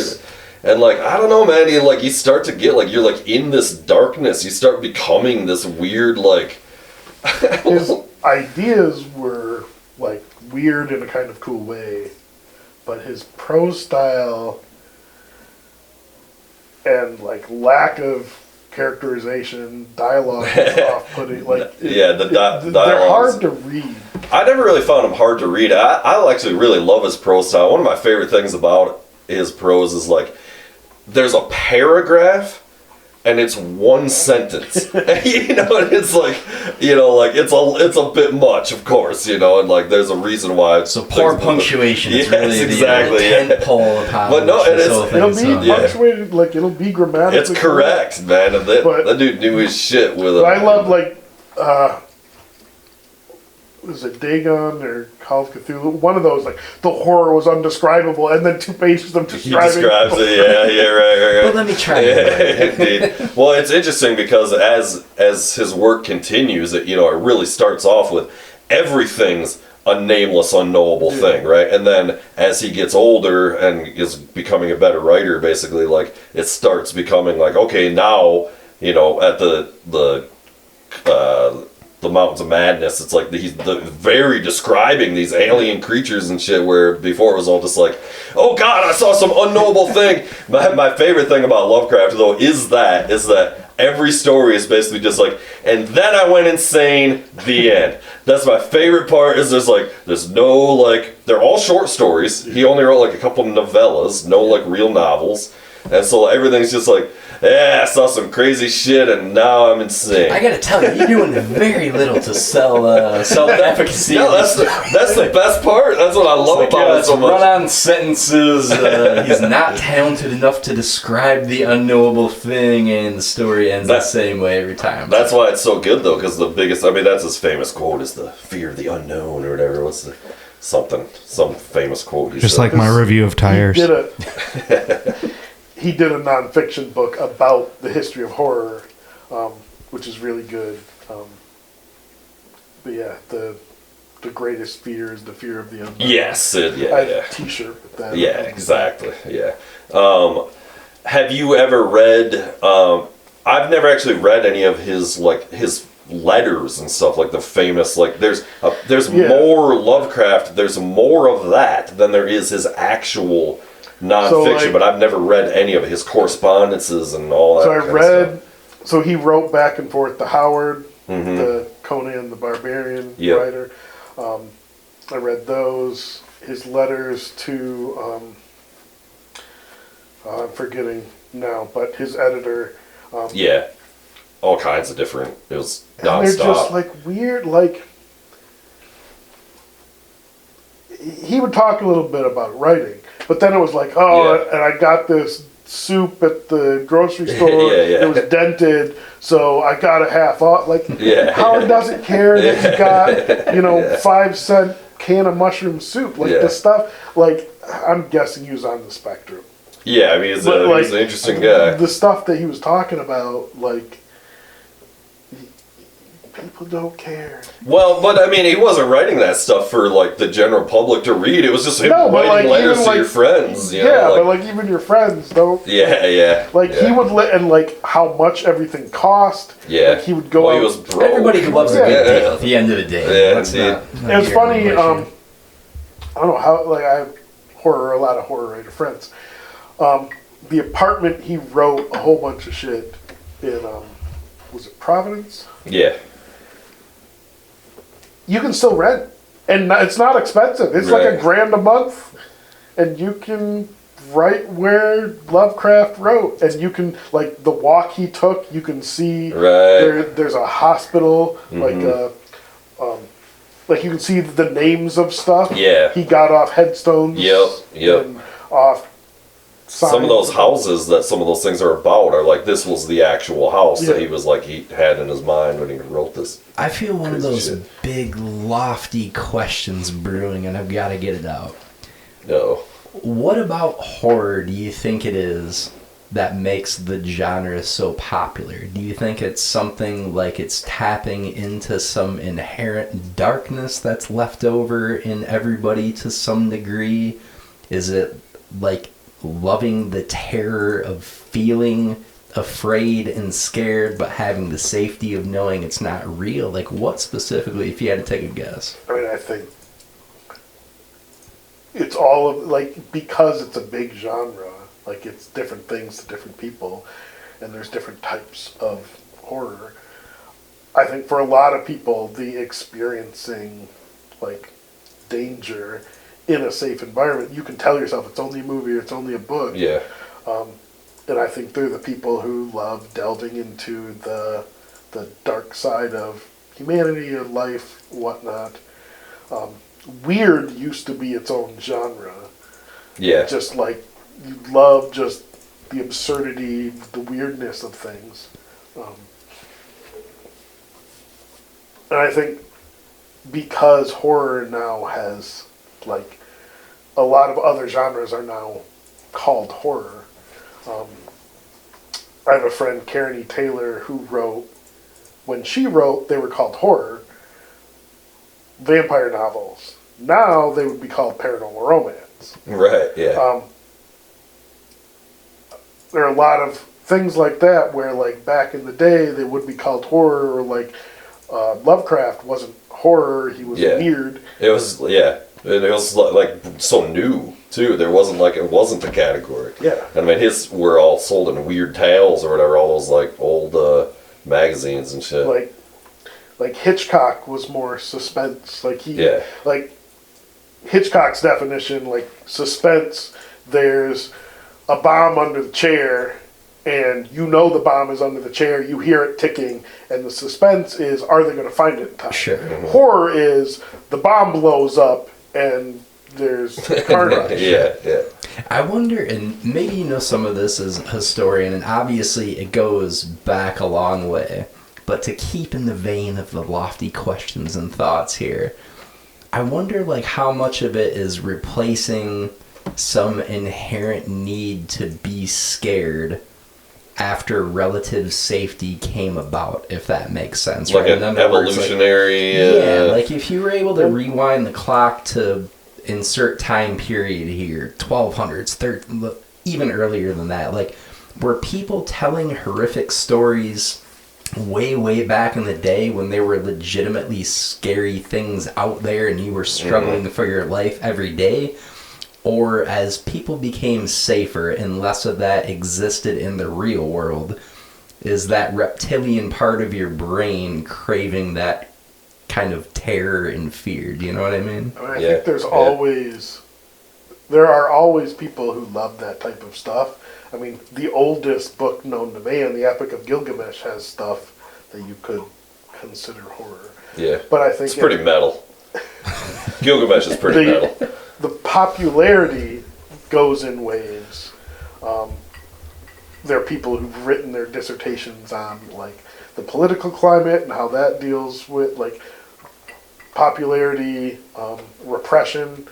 Well, Lovecraft, racism, I mean, is a huge element in those stories. And I mean, a lot of people are like, oh, fear of the other. Yeah, I mean, he's like literally like the way they're like describing some of these people. I mean, it's like definitely about, I mean, it's well known that he was not happy about the immigrants coming into and New that's England. like in the letters to Howard. Yeah. Like he actually says like, you know, Howard, like that's not really cool. Yeah, like, yeah. I mean, yeah, the way he's just, I mean, and then his whole thing about like, it's weird, it's hard to even talk about, but I mean, his whole thing with fish people and like the ape-like people and stuff, it's very, you know, like pretty obvious what you're getting at here and some of the stuff. I mean, like, some of like, Thinly veiled. yep. like having just rewatched the Aliens, you kind of see the Geiger's kind of sexual weirdness. Even though it's like dark and spooky, I think there's an element of eroticism to horror, at least to some. And obviously, because there's like, there are ones that play up that eroticism, and then there's just like the gore. Yeah, like the Hellraiser stuff is pretty erotic, I think. Yeah, I mean that's a lot of Barker's stuff. Yeah, Very erotic. Yeah. You can tell, like some of them, you can just straight up tell, like this is an allegory for being in the closet. Right. As a writer, did you? Well, I guess how do you feel about like the whole thing of like people extending the Lovecraft mythos and like kind of like being encouraged to do so? This is like growing, like it's kind of supposed to ever be everlasting, and like I don't know. My understanding is that writers are kind of encouraged to add to it, especially when they're younger and learning how to write. And like you kind of like writing a Lovecraft story is almost like a thing people do, like in high school and college and like stuff, and creative Stephen writing. King, one of Yeah. the ways he got Well, I was gonna ask you that too. Jerusalem's Lot, the lead-in is a pure Lovecraft story. You know. The Mist. A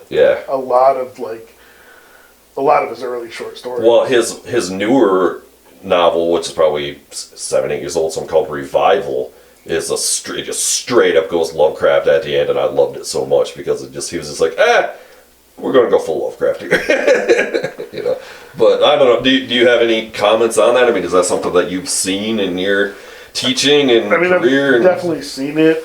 I think there are a lot of writers, not just King, who like that's how they got their start. Yeah. Oh yeah. And some of them have taken it and just went far afield, and you couldn't even tell reading their stuff. But a lot of people, you can tell like this was a foundational person for them. Yeah.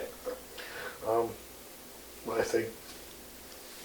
Did you ever try it? You ever like write a Lovecraft story? Because I mean, it's pretty like, there's a formula kinda or whatever, you know, like, and you're supposed to use the you know, Arkham and whatever, you know, all the great old ones, and you use the elements of it. I've never done like a straight like in his mythos. Yeah. There are some stories that I've written that you can tell some influence.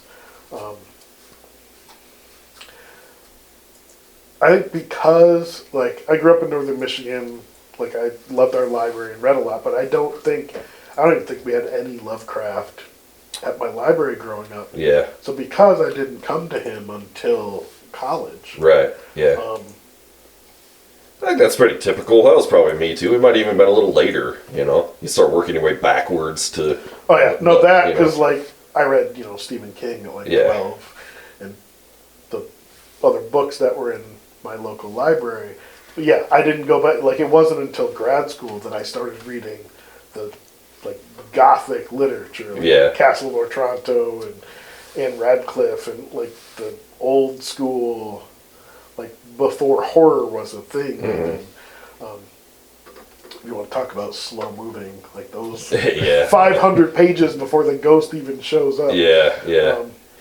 It's pretty glacial. But like with the mythos thing though, like, do you think it's cool that other people add to it, or is that because like I'm on the fence on this, and I always have been, and that's why I don't really know anybody else to have an opinion on it. It's like part of me is like, oh, I think that's very cool that it kind of gets to like live on, but then another part of me is like, I've read some of the more like even at the time like August Derleth and with the guys that kind of continued it right off the gate, and I'm like, it's not as good or something. It's like, so I'm kind of like, are you kind of just like living off of this other guy's thing? It's almost like a tribute act or something, you know? Like, I mean, I'm fine with it. It doesn't destroy the original work. yeah. Some of them might be better. I know. Yeah. But yeah, I mean, like anything, most of them aren't going to be as good. This is the most tribute acty place I've ever lived. yeah. I'm going to see my friend Chaz, who was the other guy that played the show that we did there, played guitar. He's doing a Pink Floyd tribute act in Muskegon, on Saturday night. So he's the new bassist in that band. So I'm actually... It's a pretty interesting, like, and that was exactly where my head was at, was it almost feels like when you take everybody but one guy away from a band, but the Ringo conversation from earlier. Yeah. So it's funny you mentioned that, but like, it's a weird double-edged sword, because in some ways nothing's truly original, right? Like everything is in some way a build off of what came before it. But also to actively, and I don't know, it's weird because that's where I'm at with it too. Said, in some way, it's kind of cool that you carry it on. And it's like this legacy type thing.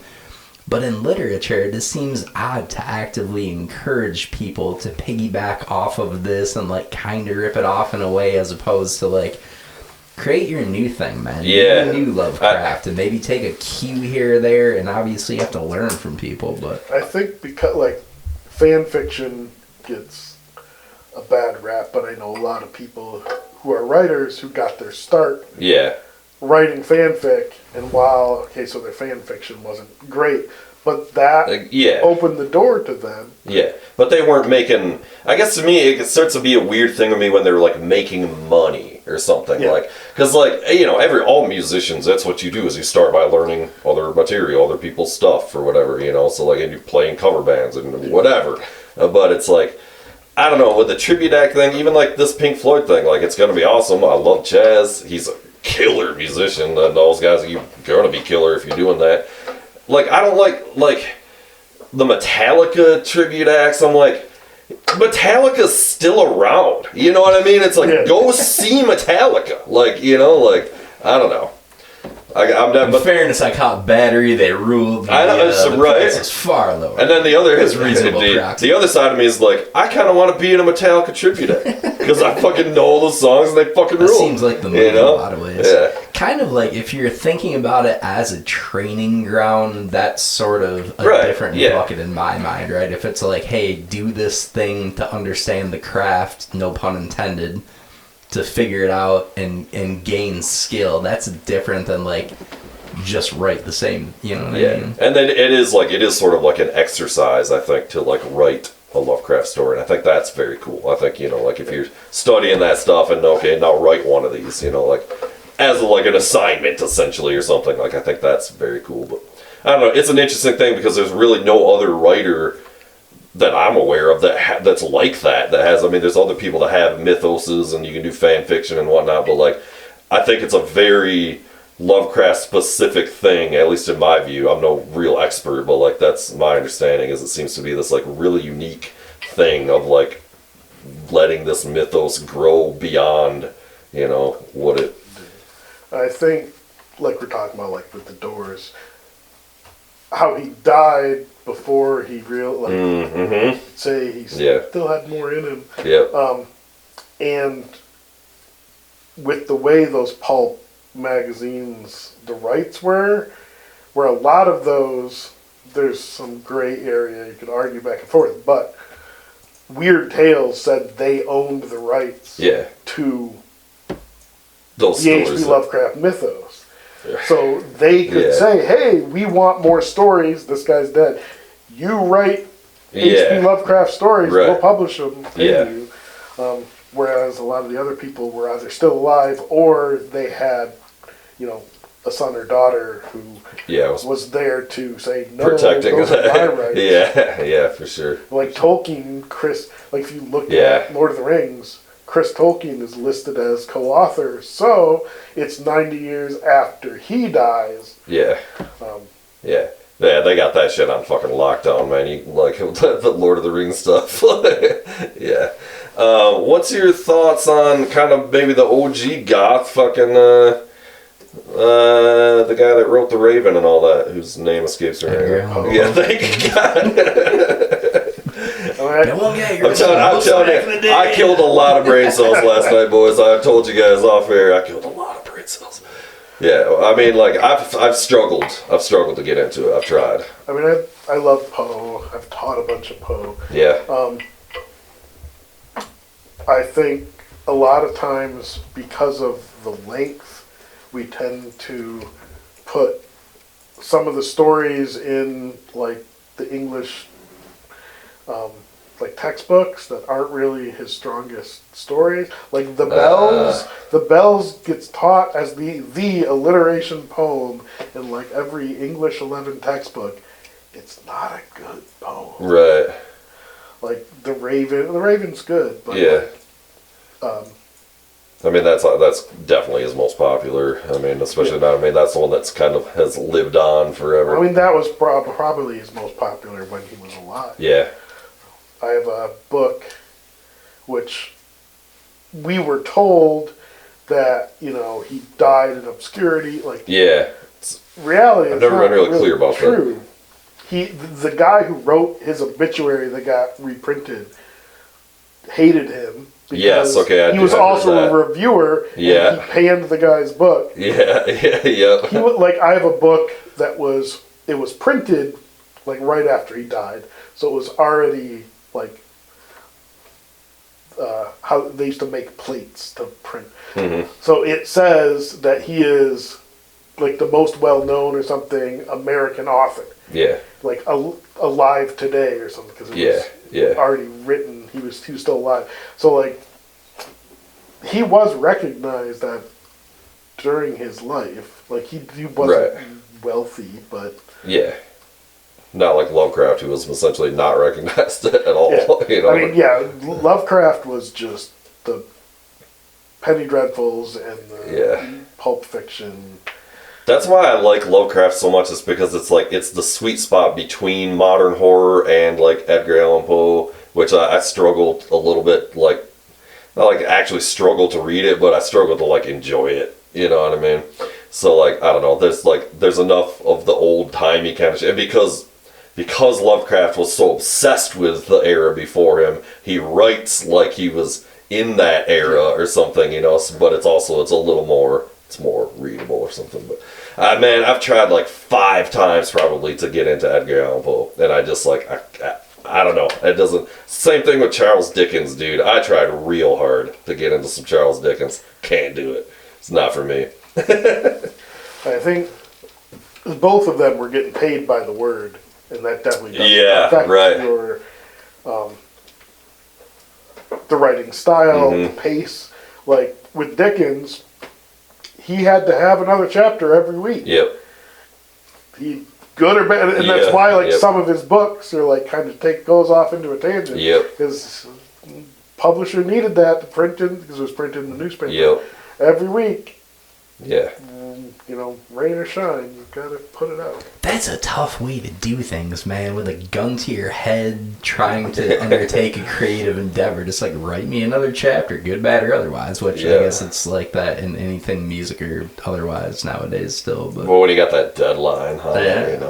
Yeah. A bunch of Dickens' most famous novel, whatever you call them, they were all serialized, whatever.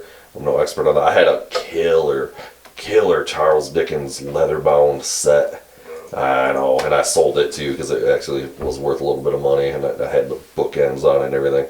That was one that I kind of wish I still had here in the library. Yeah. What are you reading like for fun nowadays? Like, I've been reading a lot of nonfiction, fixing up my house. Oh, okay. A lot of Bob Vila. Yeah. Remember Bob Vila? A lot of those types of books. Yeah. No, that's a great. I love fucking. Like I go back and forth. I'll do like a fiction book, then a nonfiction book, then a fiction book, then a nonfiction book. I think that's kind of a good way to that's do it. like normally how I do it. I do a lot of paranormal romance, actually. Yeah. I love werewolves. I love where the main character is the monster. I love, like, a lot of the books that I read for my second master's thesis were a lot like the pre-paranormal romance being a genre books. Like Wilderness by Dennis Danvers. Like, it's stereotypically romance ends with a happy ending. Yeah. And a lot of these books, if you took away the last rewrote the last chapter, it could be paranormal romance, but they're not because the person usually dies at the end or runs off into the woods to live the rest of their life as a wolf or whatever. But did you ever read Twilight? Did you ever go down the? Yeah. I mean, it's got a lot of them elements you're talking about. That was a begrudging yes. If I've ever heard it. So I was a high school teacher when that like really hit big. Yeah, that's what it was like. And my creative writing class, like sometimes you'll have classes where like you've got to split the class for one reason or another. Like some you have like girls and boys split, so you stop messing with it. I literally had to have a Team Edward and a Team Jacob side in the classroom, and I had to ban Twilight fan fiction in the class. I had like. They would like get at each other's throats. Damn. About Twilight. So like I have to read it. So yeah, of course. Talk to the kids. How like when you're trying to teach in that environment with kids who probably have obviously like varying degrees of interest, are you just thinking like anything that gets them into literature is a win, or in the back of your mind are you thinking like this particular thing is trash and you guys should improve your taste? Like, is it a struggle? Depends on, like, if you're talking my regular English classes, like, yeah, it's a lot more, whatever gets you reading. But creative writing was an upper class. Yeah. And I didn't say, like, oh, this is trash, but, like, there are a lot better books in this vein. Yeah. But that's always, I mean, that's sort of that gatekeeper argument or whatever too, right? It's like, well, okay, they might read this, but then, you know, they're going to get a little older and maybe that's going to branch into like this and that. And Chelsea Quinn Yarborough, in that same vein, much better author. I think she became, like, she was popular in the 70s, but I think she saw kind of a resurgence because of Twilight. Right, right. I don't know that the Sookie Stackhouse novels would have been as popular as they were if it wasn't for Twilight. That's the True Blood. Oh yeah, yeah. Finally, something I know. I've never read any of that stuff. I definitely did read. That's Twilight. one of I like the Sookie Stackhouse books. I like were creatures, so I liked. Yeah. I know it's a spoiler. Whatever. Jason is a werecat in the books. And then in the show, I think they were like, we can't literally have every single person on the show be something supernatural. So I never watched the show either. The show's actually great. pretty good. it's a fun show. Jason was a hot construction worker. Nice. Bringing it back a little bit to the fucking OG guys. Did you ever read, or you know about Ambrose Bierce? Yeah, I mean, I'm from northern Michigan, so you've got to read his stuff from like Canada. And Yeah. Wendigo. Because he was kind of like some of his stories are sort of early, like supernaturally kind of weird things of the people disappearing in the middle of the field, and you hear their voice for you know a lot more atmospheric. I've only read a few of his things. I have a book here somewhere that's everything he ever wrote, one of those things, you know, the complete works. But the interesting part for him, and that's why probably we're still talking about him, is because he fucking disappeared. And like, you know, that's like the whole thing. I mean, it's like one of the most greatest unsolved mysteries in American literature of all time, really, is what the fuck happened to Ambrose Bierce, you know? So, I mean, I think we know he went to Mexico on this last grand adventure and disappeared. And he wrote that mysterious like, letter. I really need a bump in sales. Yeah. So, You're welcome. Yeah, a bunch of his fucking books were about people that disappeared and shit, so it's weird. He wrote that letter to his daughter or to his girlfriend or something that was like, it ends with some really cryptic last line, and as for me, tomorrow I go into the unknown or some crazy weird thing, you know, and I don't know, that's an interesting legend, I think, or whatever you'd want to call that. But what did you actually? My dad was a huge fan of his writing. So I mean, have you actually like read it? Like, Yeah, I've read through the Wendigo a bunch of times. Okay. His ghost stories. I like his stuff that takes place in America better than the like.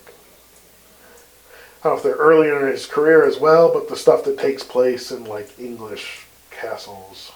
okay, As, I didn't know about that. Didn't he wrote a bunch of stuff about the Civil War and shit too, right? I mean, he was a Civil War. yeah. like- I think because of the length, that's the one. Like everybody reads the Currents at Owl Creek. Okay. Yeah. That's the one everyone. That Yeah, people know that's what him I'm referencing for. now. Yeah, interesting. Was he from Michigan then, you're saying, or what? No, just he wrote some stories that like. I think they're actually set in Canada technically, but They're kind of like they remind me, adventure-y, right? Yeah, like they're set in the woods. He's going on like a hunting trip. Yeah. So it reminds me of northern Michigan. I know more about his life than I do of any of his actual stories, because I'm more fascinated in the mystery of his, you know, grand disappearance there at the end of his life. Apparently he was like, just like a total ladies' man for one. Like the women loved this guy, and he was also just a fucking asshole. So whatever that, you can make that connection there, but yeah. But apparently he was like it was another one of those things where he would like, he also did a lot of like reviewing and shit in like the San Francisco newspapers and stuff, and would just like rip people apart on that shit. It's interesting the like kind of like fights that like now we hold them up as these great authors. Like, Yeah. you don't think it like they're real people. Yeah. And they had fights with. Yeah. Hemingway too, right? I mean, I don't know a ton about him, but he was quite a character, from my understanding. So I've read a lot of his books, and I lived in Florida, so you have to read the ones that took place, and I grew up in northern Michigan, so Yeah. of course you read the Nick Adams stories. In grad school, I read his letters back and forth to his editor, and he used real people's names. Yeah. So, like, there's one story that he wrote about where he and this girl go out on the canoe, and he gets a blowjob in the middle of the lake. And I'm reading the letters back and forth, and the editor's like, Ernie, you can't use her real name. Like, she's got a husband and 3 kids now. And I realized, as I'm from northern Michigan, I know that name. Yeah. It was my great grandma's best friend. Jeez. That's I knew her like she was still alive when I was a little kid, Yeah. but like I'm thinking like this crotchety old lady, Took and now they're like, you Hemingway. gave Ernest Hemingway a blowjob in the middle of the lake. Don't act like. Nice. Wow, that's classic. The last author I'll nerd out about a little bit here, because I so rarely get to, is John Steinbeck. You got thoughts on John Steinbeck. I've read a lot of his stuff, so that one I'm a little more familiar with. Oddly enough, I think my favorite Steinbeck is Travels with Charlie. Yeah, that's one of the ones I haven't read actually, but my dad loved that one too. It's just like, I like the other ones that like deal with like the complexities of humanity, and the man against the world, like all that. But and this was back, what was it, like the 40s? Yeah. So like RVs weren't like a thing as much. Yeah. So he pretty much built an RV on a pickup truck, and Charlie was this. It's his dog, right? Yeah, but it's a French poodle, like the blue French poodle. So like not like a manly dog. Yeah.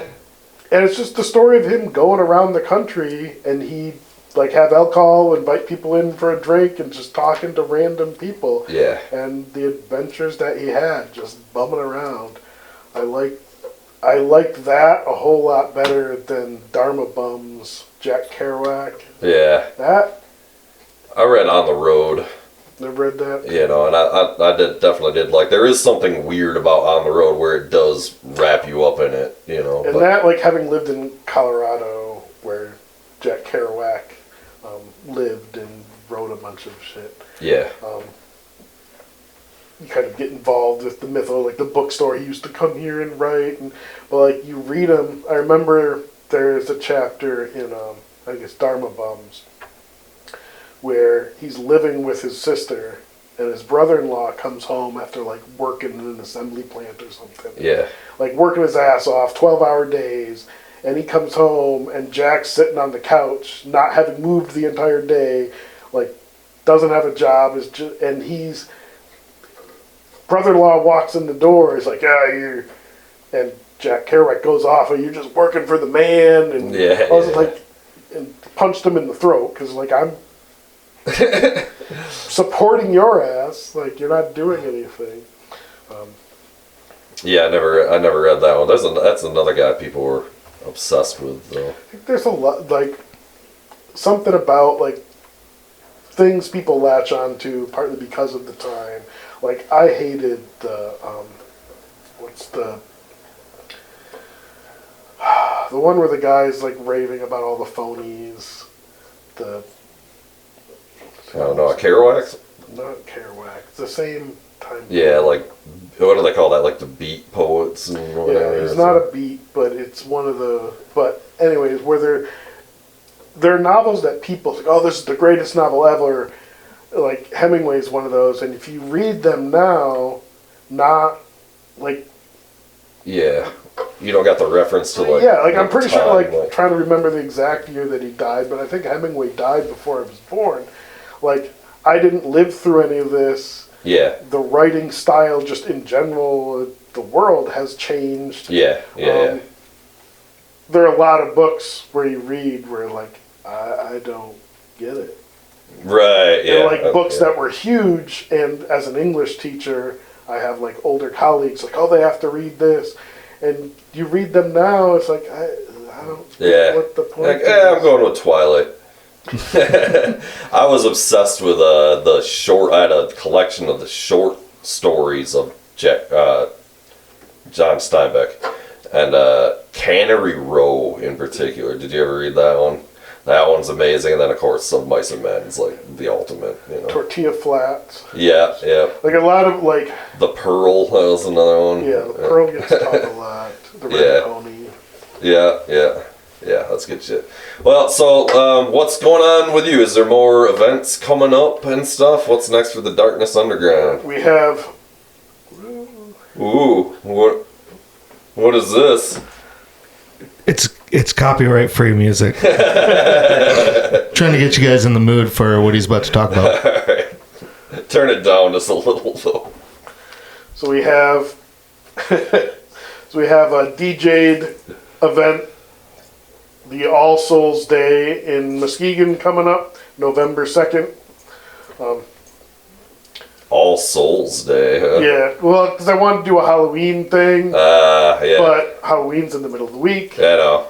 So trying to do it on the 26th, but everybody and their brother is doing their Halloween thing on the 26th. Yeah. So you can't. Yeah. So doing it afterwards. Yeah. We're doing our Halloween special afterwards too. All right, Brian, you gotta kill that, dude. As quiet as I can make it. I gotta work on that. Just got it. So, Get It was pumped. pretty great, Get though. pumped. no cover.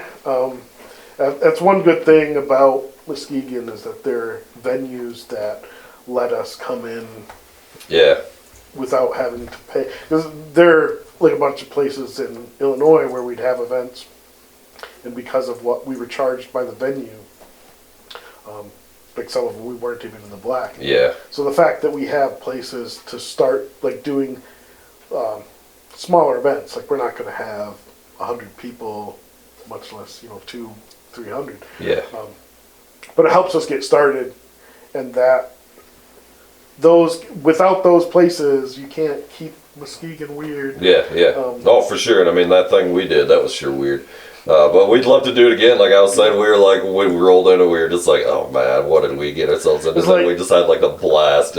I mean, that one, like, while it is technically an old credit union, it's more or less a house. Yeah, it's like this dude's it's- house. Like, Yeah, like it's in just like a residential area, and like the front is like you could tell it's like the waiting room, but it was a very small credit union. Yeah. There's some weird things like I don't know if you tried to get on your phone in the basement. Nah, I don't know.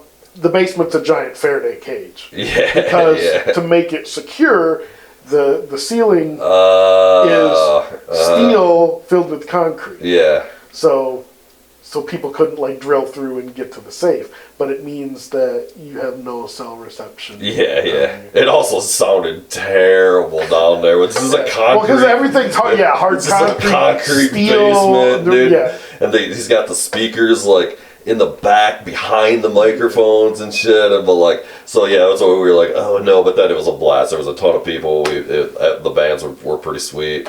So definitely keep me posted on what you're up to. It seems to be going really well. You got a ton of followers. Like it's pretty sweet. So I was impressed, and that's why I asked you to come out. I was like, this is pretty sweet. These guys are putting this whole thing together. So. And we're doing like, it won't be till the spring, but there's another eclipse. Oh, nice. Lunar eclipse. Yeah. And things like that, like social events. Like we're going, and I forget when it is, like 10 o'clock at night or something. Yeah. And there's just a park kind of out of town. Yeah. And there's like a view, it's over the lake, so there's like a viewing platform. You just go out there. So things like that, social events. Like Sweet. we just went bowling. Yeah, I think I saw A that couple too. weeks ago. Is the Facebook page the best place to follow you guys if you want to get connected on these events? The Darkness Underground on Facebook Cool. is definitely. If you're in Muskegon, there's a Goths of Muskegon group. So all the events, not just the Darkness Underground events, Cool. but any of the Darkness Underground events, will be shared on the Darkness Underground Facebook page. Sweet. All right. So if you're interested in that, people get on there, follow that. Like I said, I was at the one event and it was a really freaking good time. So yeah, thanks for coming out, man. That was a fun chat. I didn't know we were gonna get so down the rabbit hole on horrors. I don't know. Yeah. David Bowie's penis mostly. And so, all right. Anybody else got anything need to talk about? I've got a few. No. All right. We're out. Later, y'all. Peace.